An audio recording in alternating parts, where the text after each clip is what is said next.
character that gets developed and evolves in continually facing and overcoming adversities, even if they're self-imposed. And I mean, a lot of adversities in business aren't self-imposed. They're just what show up because, and you happen to be at the effect of what's going on in the world and you have to figure shit out.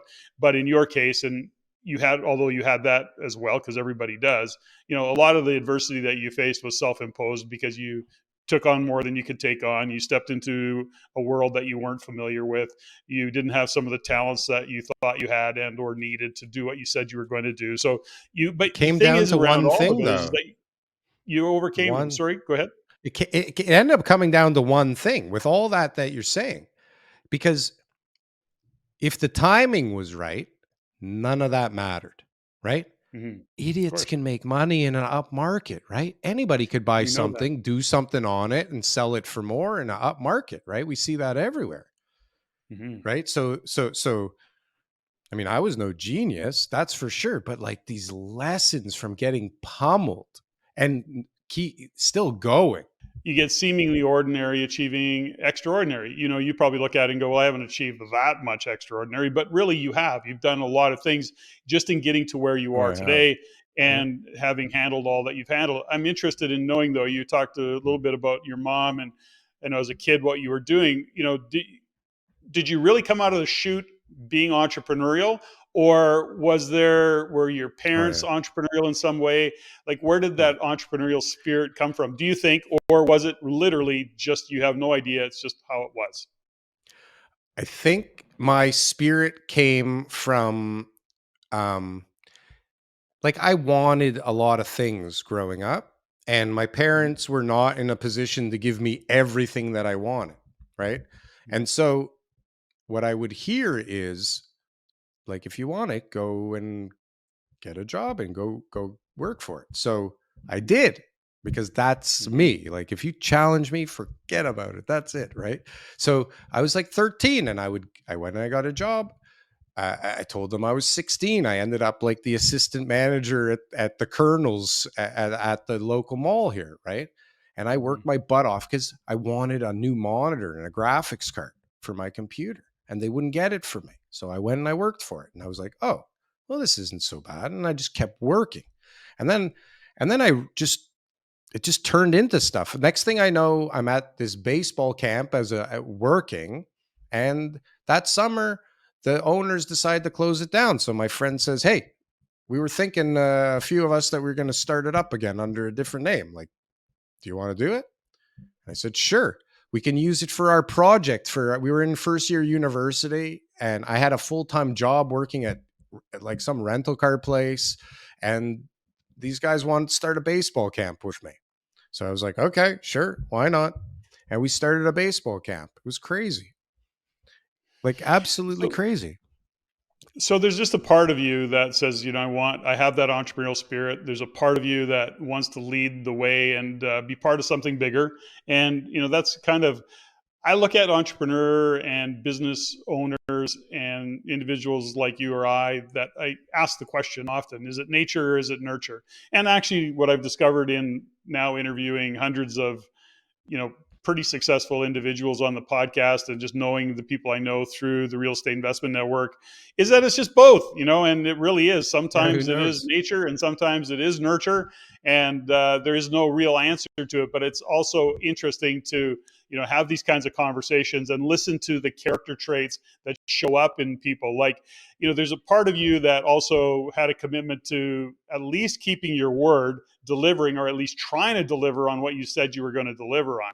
So there's not a part of you that was saying, I'm going to take advantage of somebody to make money and, you know, screw it. You're actually saying to people, listen, you're committing to this, but it's not going to be that. And you need to know about that. Whereas many contractors would go, okay, I'll just pick up the extra money at the end of the Oh job yeah. when you've upgraded everything that you said you wouldn't upgrade. I mean, do you understand what I'm saying with that? There is Yeah, a part of, good. and that's the thing is I just, I guess some people don't take that opportunity when they recognize that they're stuck in something to change it. I mean, if you I mean, if you talk to anybody that knew me intimately, they all thought I was crazy. I mean, the kind of money that I was making. I mean, imagine I had 20 something jobs. Like I had a whole, it was crazy. The amount of money that thing was spinning was insane. And I just like shut it down and walked away. I didn't try and sell it or anything. I just wanted to get rid of it, like, and just move on. That's abnormal. That's abnormal, I think. I mean, a few people I'm sure do that, but like, what a hard thing to do. And like, especially right after I had just, lost everything and finally kind of got life back to like seemingly normal. And it's like, hey, honey, I know things are good again, but I'm not so into this. I'm going to try something new. Well, I can say that having followed you for 2 or 3 years and having had conversations with you previously, you're special, Daryl. That's why you're on the Hey, show. special. So Thank you. let's not lose sight of that. But something I did interrupt you when you talked about you shut it all down, and then that's where you ended up where you are today, doing what you're doing today. How did that what was the transition there, Daryl? God. So, um, someone that I was very close to, uh, years previous had offered for me to come and work and learn from him in development. And I was like, I can't. Like, I have a wife and kids. I need money. Like, I can't just come and work for free and learn something new, as much as I would love to.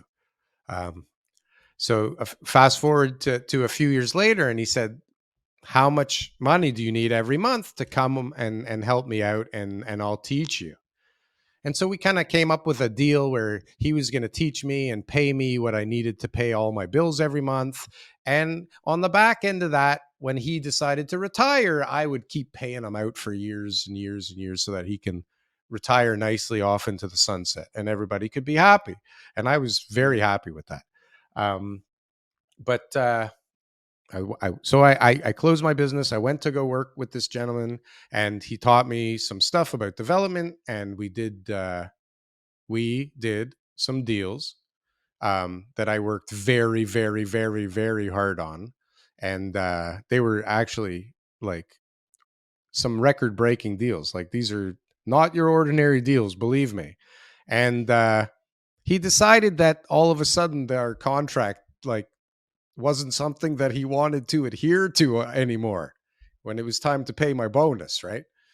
Um, basically it was, if you think I'm going to give you more money, then you can leave right now. And I said, okay. And I like grabbed my desktop and I ran out the door. I was like, I'm out of here. Fuck this. And I left, and I just started my own thing. And I just started doing it on my own. And I was like, I'm kind of lonely. Like, and so I went back, I called a couple guys I knew, and I got into this really great group, and I started learning from these like unbelievable land development guys, unbelievable condo sales team. Like, I was in with some serious, like really experienced, knowledgeable heavyweights. And I was just like soaking it all up like a sponge. I knew it wasn't going to work out for very long because I was like way younger and nobody wanted to listen to me. And I had some great stuff going on. And so I soaked up whatever I could. And when I couldn't take it anymore and we had kind of unwound the deals we were working on and I got my money, I went out and started on my own again. And I ended up like with a ton of knowledge. And like, God, like, it's hard to sit there and not make money and learn stuff and not freak out every night. Yeah. Right? Yeah. It's really hard. But I mean, that's how you really learn. Like, that's how you really learn. You get close to that flame as close as you can, and you do whatever you can. But I've taken some stupid risks for my family. Like, they're really dumb. Like, if you look at them, they're dumb, and they worked out okay, thank God, right? But like, what kind of stress? Like, I could have had a very nice, easy life and collected a paycheck, and I had great jobs. Like, I worked in a great business for family. I did very well twice. I left that twice, that situation. I just needed to be able to feel free. But then, like everybody else that's an entrepreneur, like you think you're the boss, huh? Right? You think you're the boss. Holy shit, I never had so many bosses in my life. I don't even have any employees or clients or anything, and everybody's my boss. Yeah, there's been times in my business where I'm going, okay, who's working for who here? I think I'm just working for the team. Nobody's working for me. That's funny. So it's true though. So when you look at where you are today, I mean, do you think you've come to that place where there's a degree of satisfaction, if you will, in terms of the work that you're doing, the money you're earning, the stress levels that you can manage, and are you kind of in a place now where you see future growth, or kind of what drives you? Are you still being driven to be bigger, better? uh, we always want to make more money, but ultimately when you look at it, are you just really now balancing life stress levels with with the job that you're doing in terms of satisfaction and being able to deliver? How does that look for you today? Right now, life is extraordinarily comfortable and a lot of fun. And I work from home. I have no employees. I have multiple businesses that are like international. I work all kinds of weird hours in all kinds of weird countries. And I'm really not that stressed out at all. And I love it. I really love it because I'm loving everything that I'm doing. Right. And they Mm-hmm. all kind of like intertwine with each other. And they're, I don't know, I get to be really creative. I'm really lucky. And if I don't feel like working, I mean, maybe I have something I need to do that day, but like I can do whatever I really want right now, which is beautiful. I mean, I'm not a sleeper. I've never been a sleeper. I have lots of time. I'm fortunate because you know what? You can't make more time. You can only sleep less, right?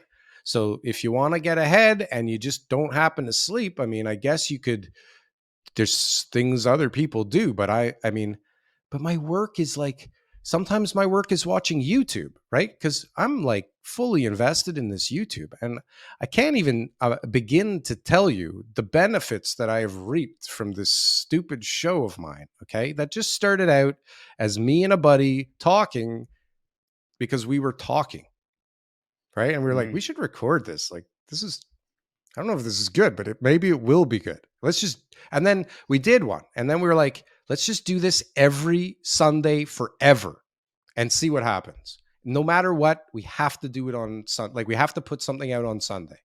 And we Mm-hmm. have like for 3 years, right? But Yep. for some, what looks like wasting time,